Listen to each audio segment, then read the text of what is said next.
আপনার কি মনে হয় আপনার সন্তান আপনার কথা একদমই শুনছে না? আপনি তাকে কোনো কথা বললেই সে জেদ ধরে বসে থাকে, চিৎকার করে বা মাটিতে শুয়ে কান্নাকাটি করে। দয়া করে ভুল করেও তার উপর চিৎকার করবেন না, কারণ বিজ্ঞান বলছে আপনি যা করছেন তা তার জেদকে 10 গুণ বাড়িয়ে দিচ্ছে।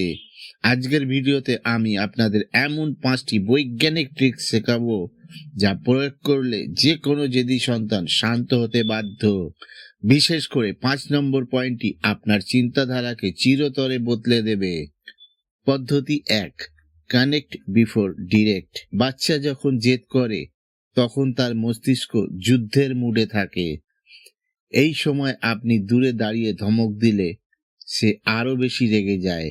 তাই তার উপর থেকে কথা না বলে তার উচ্চতায় বসুন, তার চোখে চোখ রেখে আলতো করে হাত ধরুন।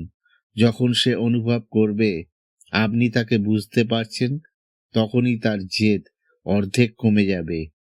মনে রাখবেন, মস্তিষ্ক তখনই কথা শোনে যখন হৃদয় শান্ত থাকে। দ্বিতীয় ম্যাজিক, চয়েস অফ কন্ট্রোল। জেদি শিশুরা আসলে নিজেদের ক্ষমতা দেখাতে চায়, তাই তাকে হুকুম না দিয়ে তাকে বশ হওয়ার সুযোগ দিন। তাকে বলুন, তুমি কি আগে দুধ খাবে নাকি বিস্কুট খাবে, অথবা তুমি কি এখন হোমওয়ার্ক করবে নাকি 5 মিনিট পর। যখন সে নিজেই নিজের সিদ্ধান্ত নেবে তখন তার জেদ করার কোনো কারণই থাকবে না। তৃতীয় ম্যাজিক, সাইলেন্স ইজ পাওয়ার।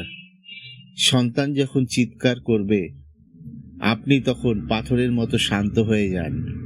এটাকে বলে পজিটিভ সাইলেন্স।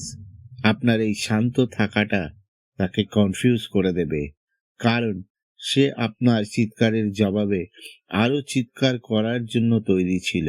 আপনার নীরবতা তাকে বার্তা দেবে যে চিৎকার করে কোনো লাভ হচ্ছে না।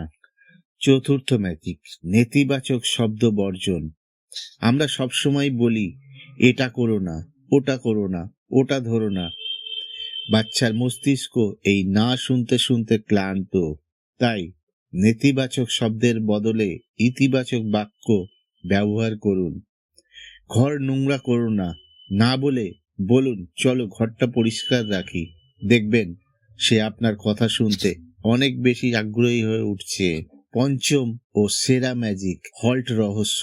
সবচেয়ে গুরুত্বপূর্ণ এটি, বাচ্চারা জেদ করে না, তারা আসলে তাদের কষ্ট প্রকাশ করে। বাচ্চার জেদ দেখার আগে নিজেকে 4টি প্রশ্ন করুন। সে কি ক্ষুধার্ত? সে কি কারো উপর রেগে আছে?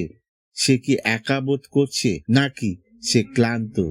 বিশ্বাস করুন, অধিকাংশ জেদ এই 4টি সমস্যার সমাধান করলেই জাদুর মতো গায়েব হয়ে যায়। জেদি সন্তান মানেই কিন্তু মেধাবী এবং জেদি ভবিষ্যতের ইঙ্গিত। শুধু প্রয়োজন আপনার একটু সঠিক নির্দেশনা। ভিডিওটি আপনার কেমন লেগেছে কমেন্ট করে জানান।